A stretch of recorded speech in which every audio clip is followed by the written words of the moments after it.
Got the plate made up. Going to get a seam sealer, seal it around and pop it in. We're going to this next one.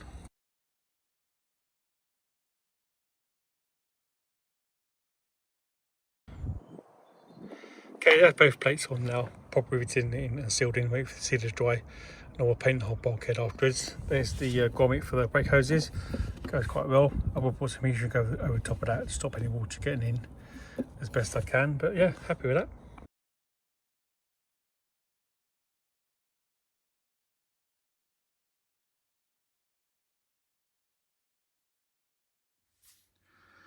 Okay guys, this loom is done. This is one of the engine bay looms. I just want to talk about how we're going to seal off the bulkhead connector against the elements. You can get rubber boots for these, but they're not very good. They just sort of slip over and they don't shrink down. The all sport connectors, you can get like a shrinkable boot, but they're very expensive. But I'm going to be using this RAW-AMG HCL25 heat shrink, which is for end caps.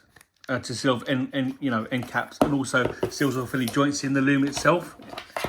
So that there's one there where the earth comes out for the chassis ground. So I'll be using it for there, and I'll be using it for these for the bulkhead connectors. Anywhere there's a transition point, you want to use this stuff.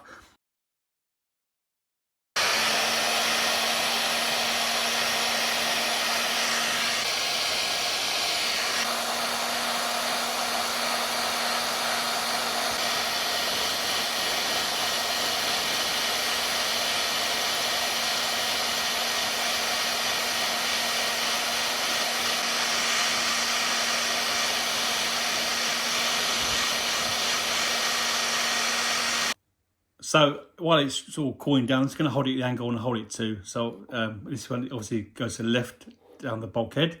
So yeah, going to hold it so as it dries, it hold it in position. But that's really good. That really good. As you can see, it's shrunk down really nicely. So I'm really pleased with that. Yeah, and it's all glued in, so that should hopefully keep the water out. Cool. Right, let's get on with doing the rest of it.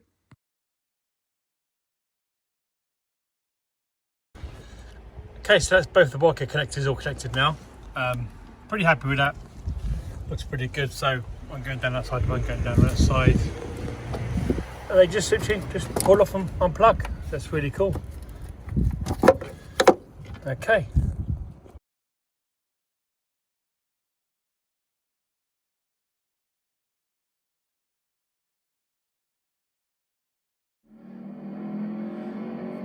Some great memories at last year at the ring. Thanks to me for the lap. Right, these looms are done now. So let me walk you through them. So they're done and dusted, ready to go on the car, plug in everywhere. So this is the loom from front to back. So I've got my fuel pump, rear lights, and then it comes down to the front connector, and that is a fuel gauge there. So that's cool. That's the front to rear loom, and then this is the bulkhead loom going down. So this is the sensor wires.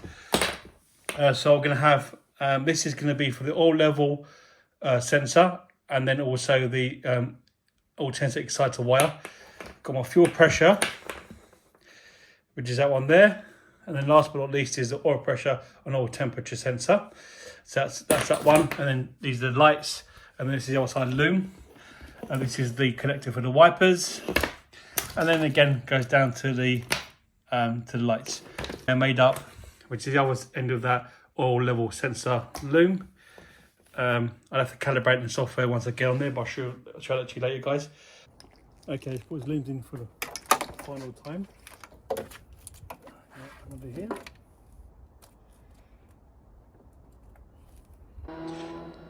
Okay guys, I'm just sorting out the oil level sensor wiring to go into the PDM to display on the new dash.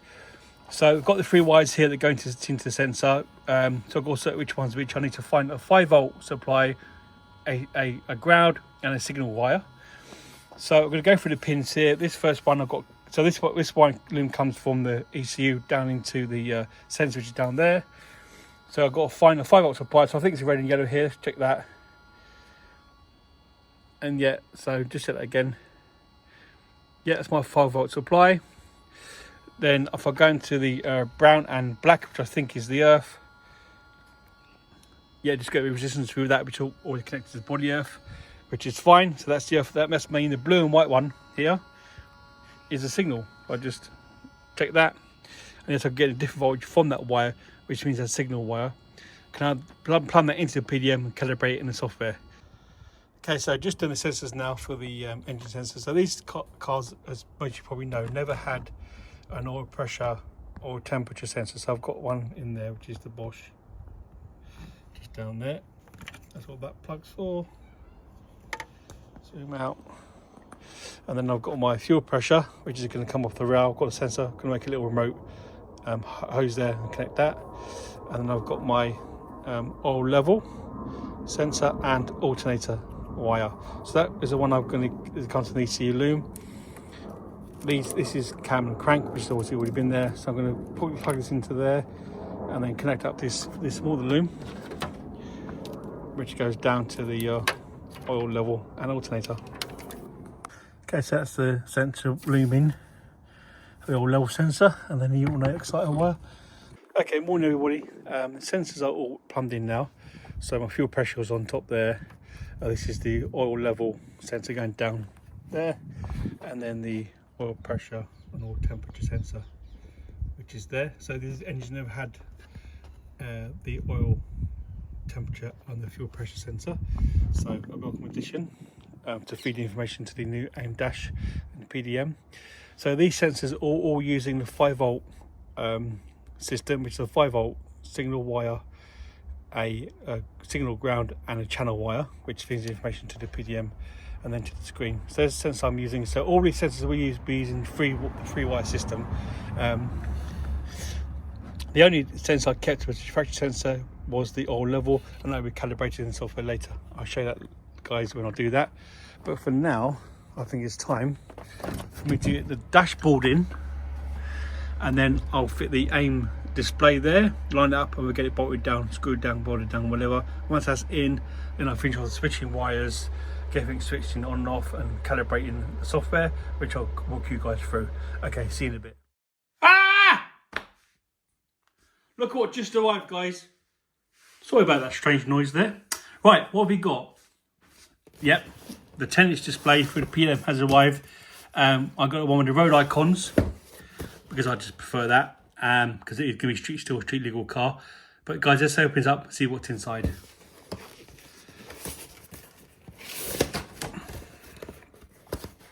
Oh, turn it around.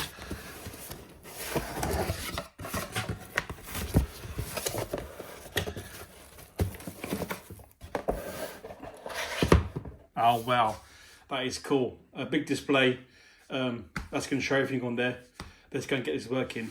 Only one thing I want to say about this display that I'm slightly disappointed with is you have to buy the cable separate, which plugs into the PDM.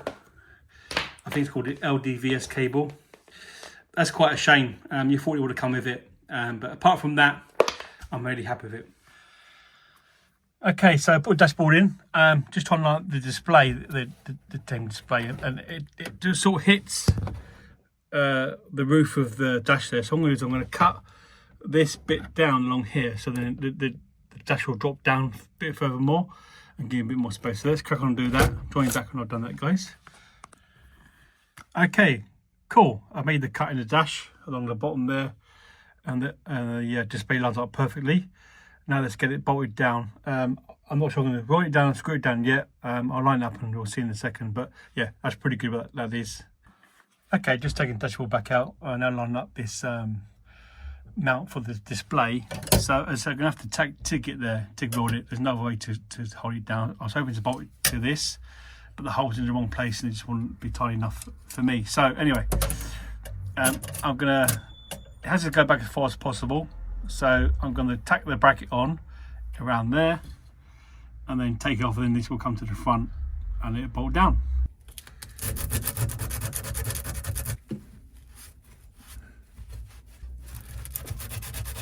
When TIG welding, when kind of welding, acetone is literally the best thing to clean stuff up, and it's fantastic.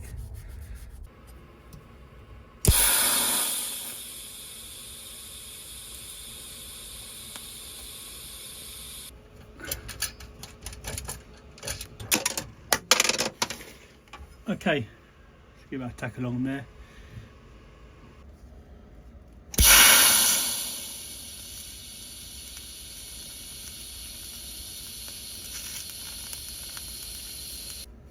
Maybe it doesn't set on fire. Good, okay. Right, let's get this bracket lined up and get the dash in. Okay, that's the bracket all in, it's got knotted down. But yeah, I'm pretty happy with that, looks pretty good.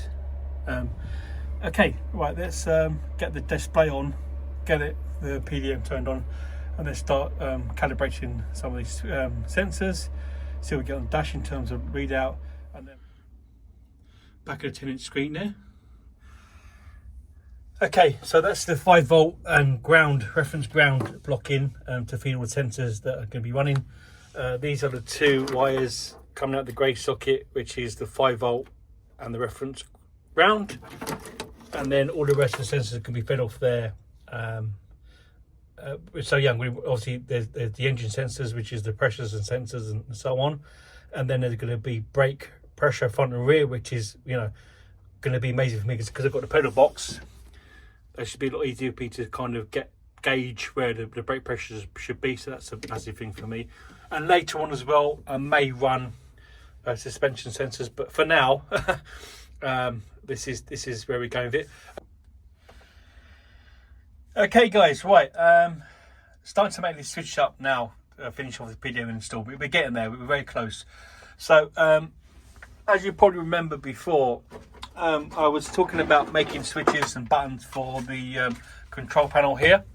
I've actually since decided to get a CAN keypad, one of these which are on the screen now, instead of putting push buttons in it.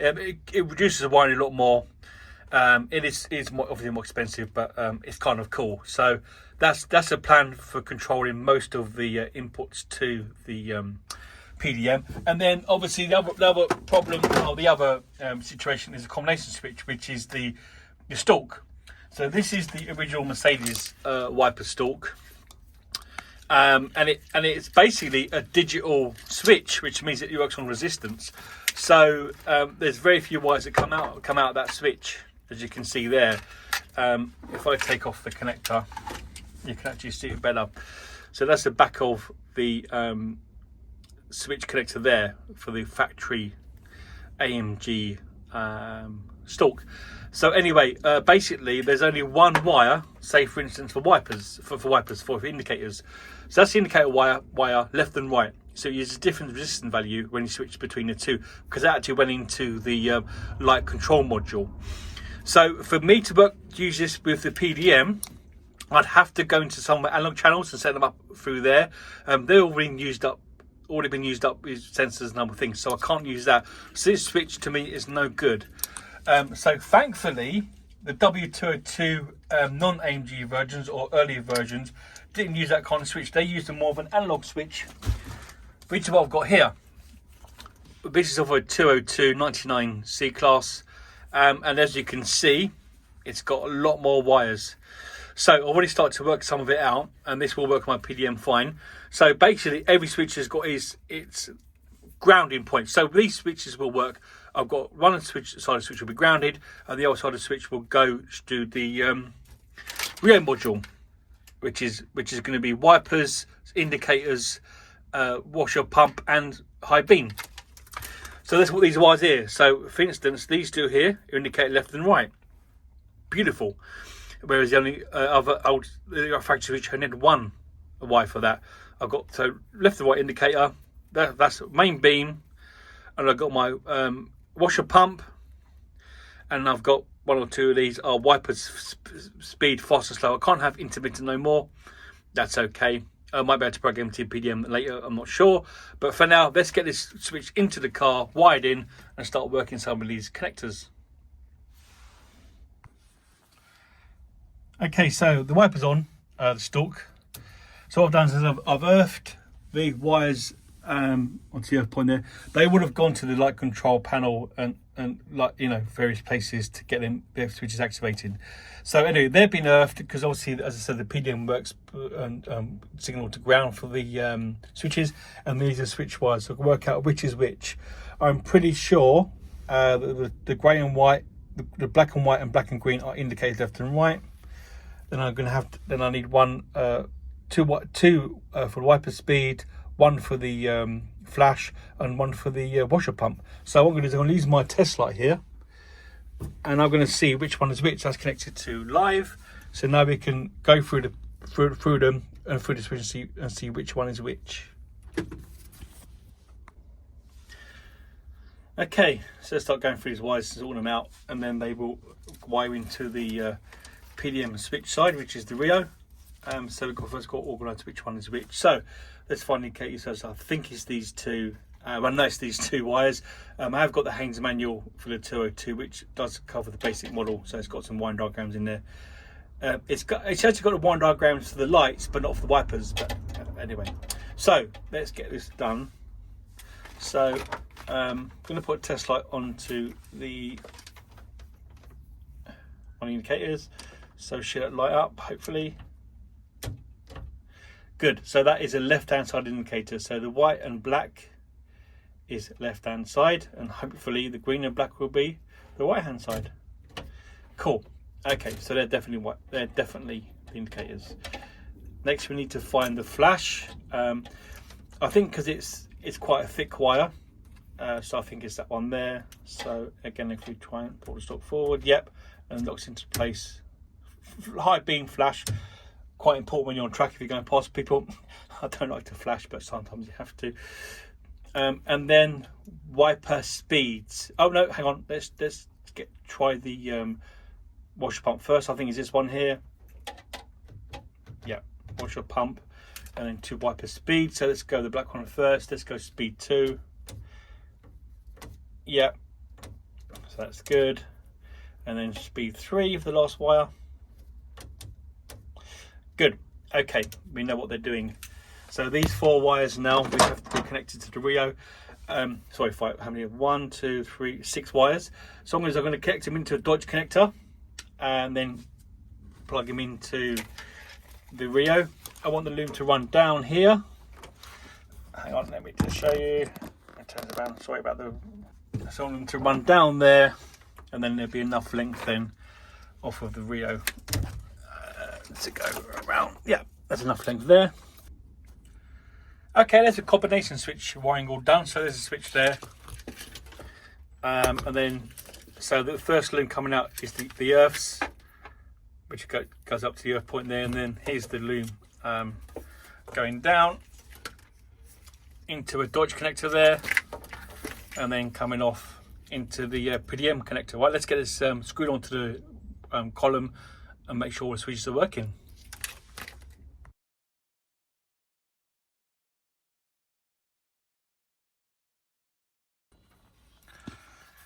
Okay, right, moment of truth. The stalk is in. There's a loom going down, ran into the PDM. So right, let's try this out. So right indicator. We've got flashing on the outside. And now the left indicator. Good, we got flashing. Yep, that's flashing. Right, that's indicator's working.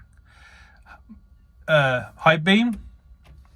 Yeah, you can see the lights coming on and off the dash there. Again, on the outside on the bins, you can see the lights coming up. Perfect. Right, wipers. So I don't have intermittent no more. Wiper slow. Cool. Wiper fast. Brilliant. And that's how it's going back to park. Good. Right, that is working. Brilliant. Now what I'll do is get the horn done, and this is ready to box up. Brilliant. Okay, just testing the steering wheel on, see if the indicator self-cancels. So we go left indicator. Cool. Right indicator.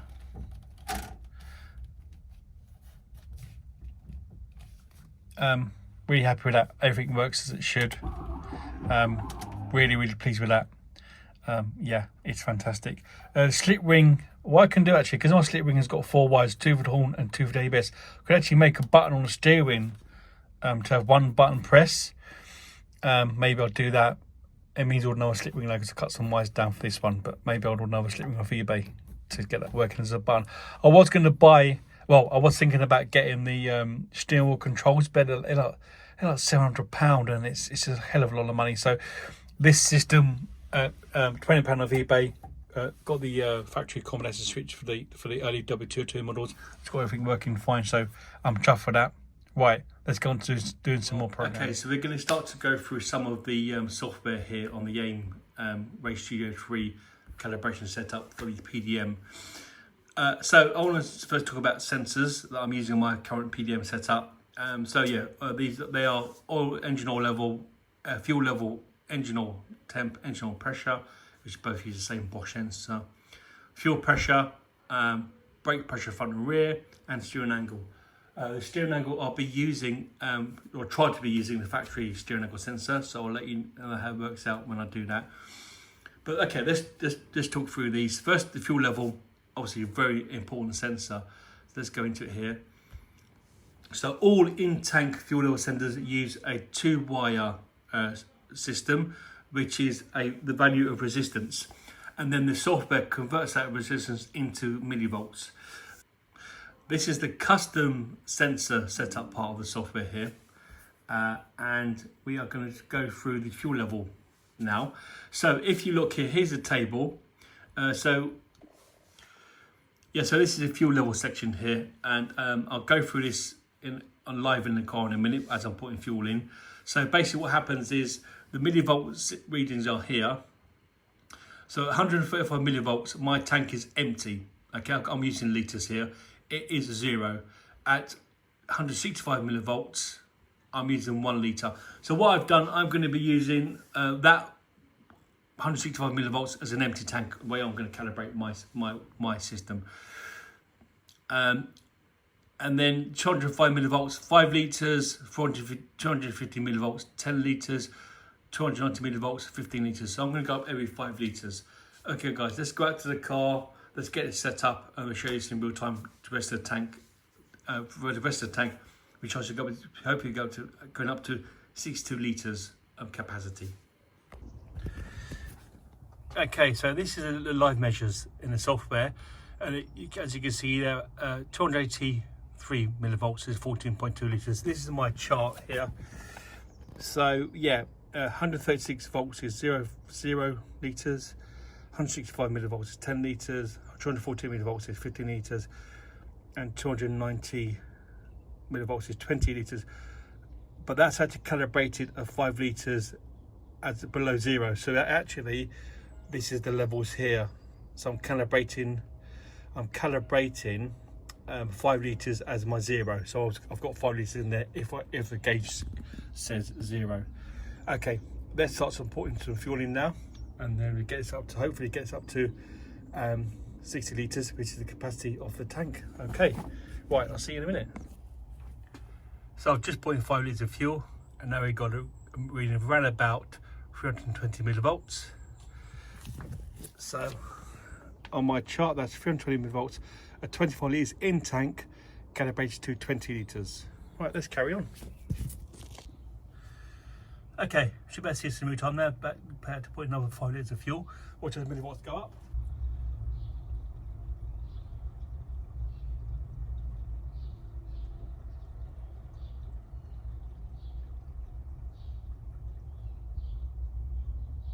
Okay.